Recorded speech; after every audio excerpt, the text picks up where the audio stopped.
नागपुर के जड़ीपटका क्षेत्र स्थित दयानंद आर्य कन्या विद्यालय में मुस्लिम छात्राओं को दाखिला न देने के मामले में स्कूल के संस्था सचिव राजेश लालवानी के खिलाफ जड़ीपटका पुलिस स्टेशन में मामला दर्ज किया गया है।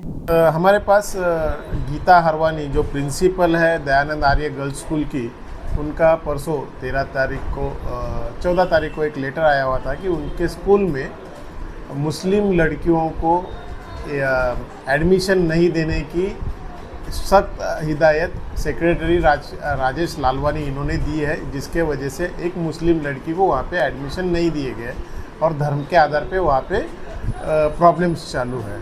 तो वो कंप्लेंट के बेस पे एजुकेशन डिपार्टमेंट, अल्पसंख्यक आयोग और बाल विकास अधिकारी इन्होंने जाके स्कूल में जाके तहकीकात की। तहकीकात के अंदर उन्हें पता चला कि सच में जो कंप्लेंट है उसमें उसी तरह से वहाँ पे बातें चल रही है, इसलिए उन्होंने उसका घटना अहवाल बना के पुलिस थाने को दिया और गीता हरवानी जो प्रिंसिपल है स्कूल की, उनको ऑथराइज कर दिया कि इनके खिलाफ स्कूल के खिलाफ कंप्लेंट दाखिल करो। तो गीता हरवानी के बयान पे कल गुना दाखिल हुआ है, जिसमें स्कूल के सचिव राजेश लालवानी, एडमिशन इंचार्ज सिमरन और एक अध्यापिका है, टीचर है अनीता आर्या, इनके खिलाफ BNS 299 के तहत गुना दाखिल किया गया है। उसकी तहकीकात चालू। मामले की शिकायत मुख्याध्यापिका गीता हरवानी ने की थी, जिनका आरोप है कि सचिव राजेश लालवानी ने शिक्षकों पर दबाव बनाकर 2025-26 सत्र में मुस्लिम समाज की छात्राओं को दाखिला न देने का निर्देश दिया था। कुछ शिक्षकों ने उनके दबाव में आकर मुस्लिम छात्राओं के आवेदन लंबित रखे, जबकि कुछ अभिभावकों को यह कहकर वापस भेज दिया गया कि सीटें भर चुकी हैं। जब इस भेदभाव की शिकायत अल्पसंख्यक आयोग तक पहुंची तो अध्यक्ष प्यारे जिया खान ने महिला एवं बाल विकास विभाग और शिक्षा विभाग को जांच के आदेश दिए। जांच में आरोपों की पुष्टि होने के बाद सचिव राजेश लालवानी और शिक्षिका अनीता आर्य के खिलाफ विभिन्न धाराओं के तहत मामला दर्ज किया गया। बताया जा रहा है कि दयानंद आर्य कन्या विद्यालय, जिसे अल्पसंख्यक दर्जा प्राप्त है, अब तक सभी धर्मों की छात्राएं यहां पर पढ़ती आई हैं, लेकिन राजेश लालवानी के सचिव बनने के बाद से स्कूल में धार्मिक भेदभाव की मानसिकता बढ़ी है। उन्होंने मुस्लिम छात्राओं को दाखिला न देने की नीति अपनाई और इसका विरोध करने वाले स्टाफ पर मानसिक दबाव बनाया। मुख्याध्यापिका गीता हरवानी ने जब इसका विरोध किया तो उन्हें भी परेशान किया गया। आखिरकार उन्होंने इस मामले की शिकायत महाराष्ट्र राज्य अल्पसंख्यक आयोग में की, जिस पर कार्रवाई करते हुए अब यह मामला पुलिस तक आ पहुंचा है। मैं पिछले 33 वर्षों से दयानंद आर्य कन्या विद्यालय में शिक्षिका हूँ।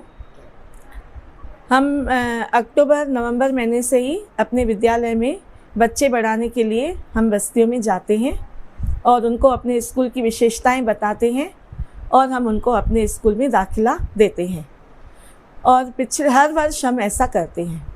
पिछले वर्ष मैंने अलीशा शेख की एडमिशन की थी और उनकी बहन अशमीरा शेख पिछले वर्ष 5th में जा रही थी, तो मैंने अलीशा की मम्मी को बोला कि इनका भी फॉर्म भर देते हैं। तो उन्होंने बोला नहीं, 5वीं यहीं पढ़ाती हूँ डॉन बास्को में और 6वीं में ये मैं इनको आपकी शाला में पढ़ाऊँगी। मैंने कहा ठीक है। इस साल जैसे एडमिशन का टाइम चालू हुआ तो उन्होंने मीनाक्षी कृपलानी मैम को, अलीशा की क्लास टीचर को, उन्होंने आधार कार्ड वगैरह व्हाट्सअप कर दिया। तो मीनाक्षी कृपलानी मैम ने उनको बोला कि आप 8 मई को जब अलीशा का रिज़ल्ट लेने आएंगे उस दिन आप अशमीरा का रिज़ल्ट लेकर आना, तो आपका हम एडमिशन करा देंगे। लेकिन फिर जैसे अलीशा की मम्मी रिज़ल्ट लेकर आई स्कूल में तो मीनाक्षी मैम ने उनको बोला कि आप सिमरन ज्ञानचंदानी मैम से मिलो, क्योंकि वो एडमिशन इंचार्ज है। फिर सिमरन ज्ञानचंदानी मैम ने भी उनको टाल दिया और उनको बोला कि नहीं, आप अनीता आर्य मैम से मिलो। तो वो जैसे ही अनीता आर्य मैम के पास गई तो अनीता आर्य मैम ने उनको बोला कि नहीं, अभी हमारे स्कूल में एडमिशन फुल हो गया है, हमने दूसरे स्कूल के बच्चों का एडमिशन लिया है, अभी हम आपकी बच्ची को एडमिशन नहीं दे सकते। अशमीरा आपकी बेटी जहाँ पढ़ती है इसको वहीं पढ़ाइए, हमारे यहाँ एडमिशन फुल हो गया है। कारण क्या नहीं है एडमिशन देने का? क्या तो अलीशा की मम्मी यानी मतलब आई थी, ये मुझे बाद में पता चला, किसी ने बताया कि अलीशा की मम्मी आई थी, वो सुमन मैम करके आपके नाम से पूछ रही थी। तो मैं बोली हाँ बराबर, इन्होंने अश्मीरा का एडमिशन इस साल कराने के लिए बोले थे। तो मैंने फिर अलीशा की मम्मी को मैंने फ़ोन किया, मैंने बोला आप आए थे क्या स्कूल?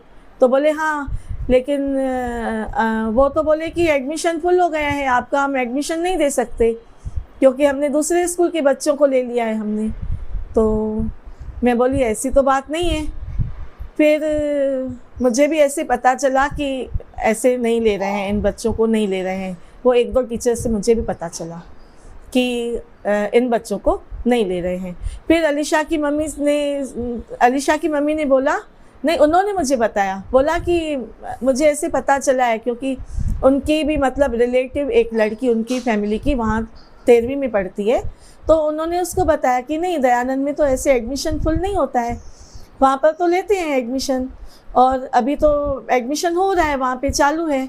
और इनको भी पता चला कि बच्चे ले रहे हैं, लेकिन मेरी बेटी को उन्होंने जवाब दिया कि हम नहीं ले। अलीशा की मम्मी ने कहा ना कि हमें ही एडमिशन नहीं दी जा रही है, हमारे समाज को, हमारे धर्म को।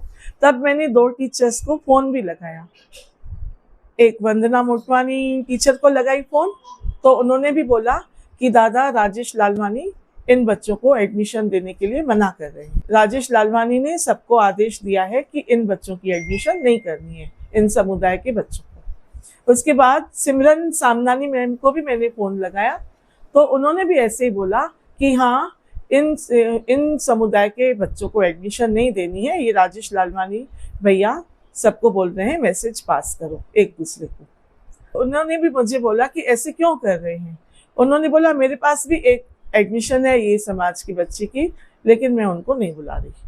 और वंदना मोटवानी मैम ने भी बोला कि विद्यालय में 2 बच्चे हैं ये समाज के, लेकिन मैं अभी उनको नहीं बुलाऊंगी। और एक फातिमा नाम की लड़की है जो आजरी माजरी में रहती है, उसकी 2 बेटियां का मैंने एडमिशन की थी पिछले साल, नुसरत और इसरत का। तो फिर मैंने फातिमा की मम्मी को भी पहले इनका सुन के उस दिन मैंने बोला था कि रुको अभी देखते हैं बाद में, तो उनको भी मैंने फिलहाल स्टॉप किया था इस कारण इनका सुन के।